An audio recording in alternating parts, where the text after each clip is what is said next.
One of the things that I like to make are these sari tassels that are made from silk. Silk is really amazing stuff. It's basically woven from caterpillar webs.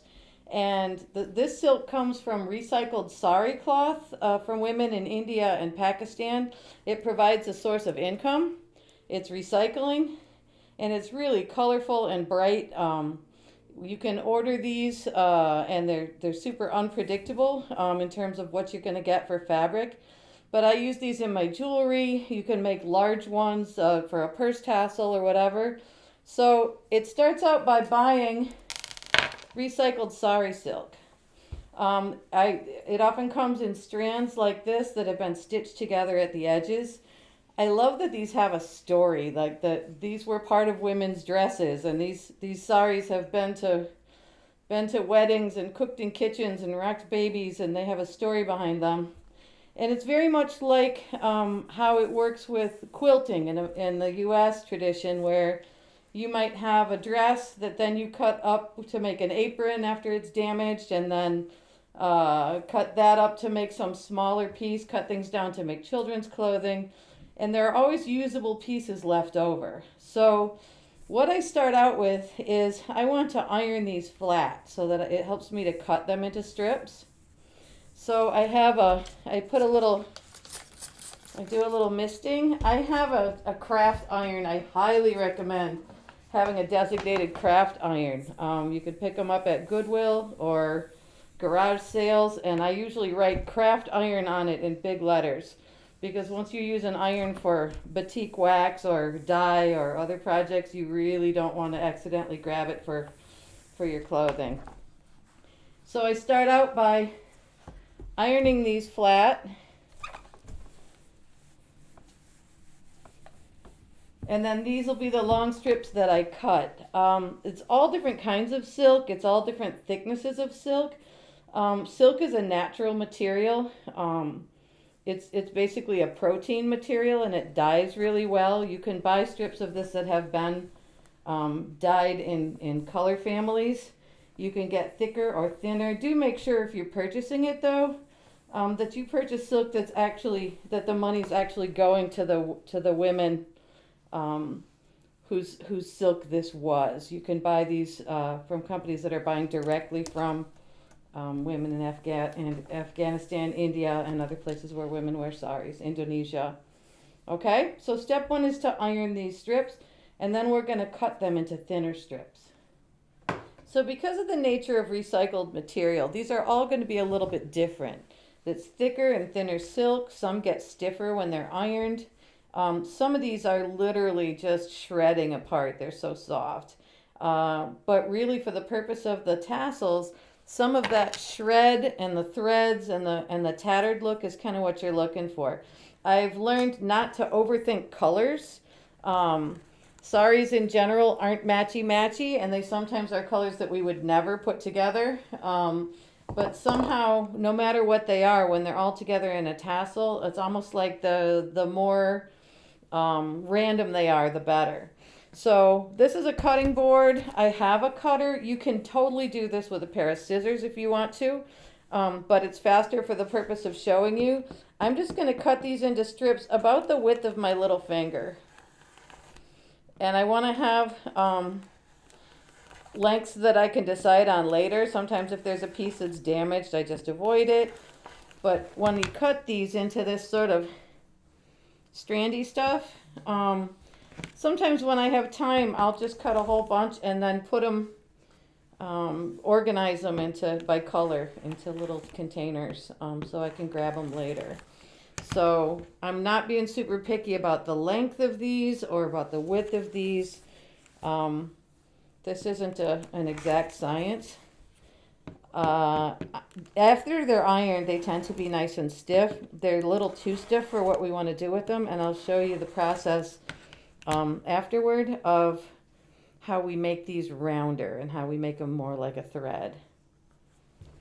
Okay, so once I have these strands of silk, I want to roll them into little thin threads in order to make my tassel. As they dry, they'll unroll a little bit and become a little more They'll unroll eventually and become a little more bushy, but in order to make my tassel, I want them rolled into a tight little thread.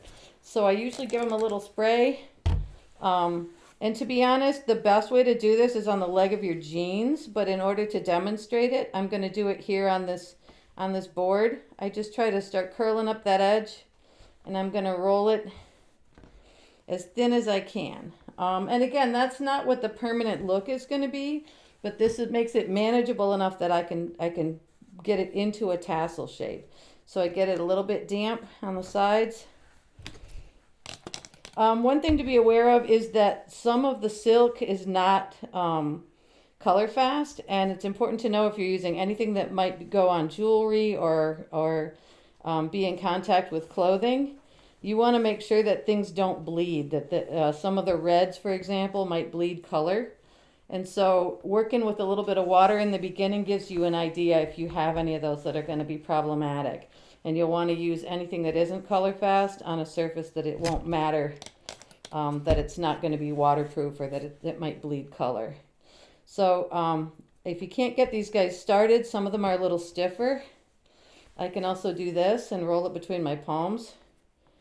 And that gets me started, but then I try to get it onto a surface and just keep rolling it. There are a lot of none of these edges are sewn or finished, and so they're going to tatter later, and that's kind of part of the appeal.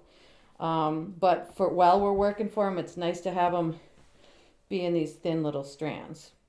So I have a few of these that I've already made. Again, I try not to overthink the colors. If I try to get too matchy-matchies, it loses something somehow. But I've got a pair of these jewelry making pliers that are rounded. You can do this you can do this with regular pliers as well. But the idea is I want to make a loop out of this, and the size of the loop, lean back a little bit. The size of the loop is kind of determined by, or kind of determines how big your tassel is going to be. So I just made a little bit of a fish hook there, and I'm going to take some of these strands. Like I said, I don't overthink the colors. I just make sure that they're kind of like all my yellows aren't in one spot, or like maybe I'll throw a blue in there. I want to make sure that there's a lot of variety. But the idea is I'm going to take these strands, I'll give it a twist just to make a narrow spot, and I want to loop this hook like this, so that now all of these strands are hanging down from the hook. I don't care about the lengths necessarily. And I can continue to roll using the tiny tips of this. I can continue to roll that loop inward. If you're using regular pliers, like needle nose, you can just kind of squash it flat. Got to be careful not to pinch too hard on this, because you can cut through that silk in some cases. That silk is pretty thin, but I want it tight enough that it's going to pinch. I want this part to fit, for the next step, to fit into my little bead cap. So I take a look at the colors, make sure that they aren't all clumped up in one direction. And then you can purchase little bead caps like this. It looks like it's got a hole in it and it's shaped like a little trumpet. They come in different sizes and shapes. Obviously this is a larger, more oval one. This is a smaller one with kind of a different look, and you can get them in any color of metal. So for this one, I'm just going to use this little cap, and I'll push this through, and I just have to snug it down enough that it hides that wire. Okay. I like to, if I'm going to do an interesting tassel like this, I like to add a bead or two on top of it. You don't have to spend a lot of money on beads. Actually, if you go to a garage sale or a resale shop, you can usually find jewelry that you can take apart, that even if most of it is ugly, there should be an interesting bead in there somewhere. You find something that's got a little bit of color in it for this. A blue one.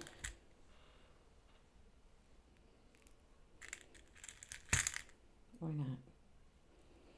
So if I add a bead to this, I can add whatever I like to this top part of it. And then I'm just going to create another loop up here that's going to be kind of my finial. It's going to be the top piece. So if I cut it off, maybe there, and use my little benders to curl another loop in the top. Okay, so there I've got the beginning stages of this. Now, you can leave it uneven like that. I tend to trim mine. I leave them a little ragged because the goal here is to have it not look, I mean, you want it to look handmade. And as this dries, these will puff out. And as it gets used, they'll start to kind of unravel themselves. So basically, it's a pretty quick and easy thing to make. And these are really fun and appealing. I put these on my jewelry. They can be used in a lot of decorative ways. Okay. So if I don't have specifically a cone-shaped end cap for these, I can have a similar effect by using a large bead, a large opening bead that fits down over, and then a smaller bead on top.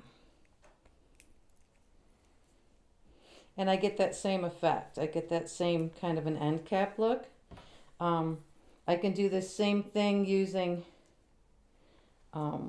glass beads. But if you remember, you're just going to put on that top piece. And then I usually put another small bead just kind of for the, so it looks like a finial. And I'm going to cut it and then make a loop in this end. This is rewardingly fast and easy once you get going, and you can make quite a few of these.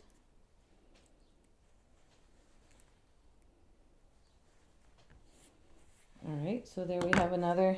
I'm going to cut the super long ones, but you can see that as these are drying out, we're starting to get the kind of shredding and looseness, and they will fluff up.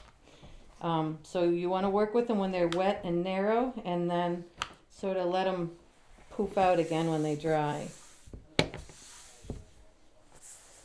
You really don't need a metal cap at all to do this. If you have a glass bead or any bead with a wide enough opening that it'll slide down and fit over that little wire loop, or even being close enough to fitting, when you add another bead, it'll lock it into place like this. Or you can use a smaller bead or a colored bead. Somehow different colors of glass beads look really pretty with this, with the variety of colors in the tassel. And then all you need to do to keep it tight on there is to create that loop at the end that pulls it all into place. So if I want to cut it again, I leave myself a little bit and then give it a twist. All right, so there are 3 different ways to put a top on a tassel, depending if you want to buy the pre-made end cap or if you want to create your own beads. And again, these end caps, depending what you want to put into it, these end caps come in all different shapes and sizes, and some are actually very large if you wanted to make really big tassels. So that's a quick and easy project to make yourself sari tassels that can end up in jewelry. I put these on earrings. They're just kind of a fun little decorative project.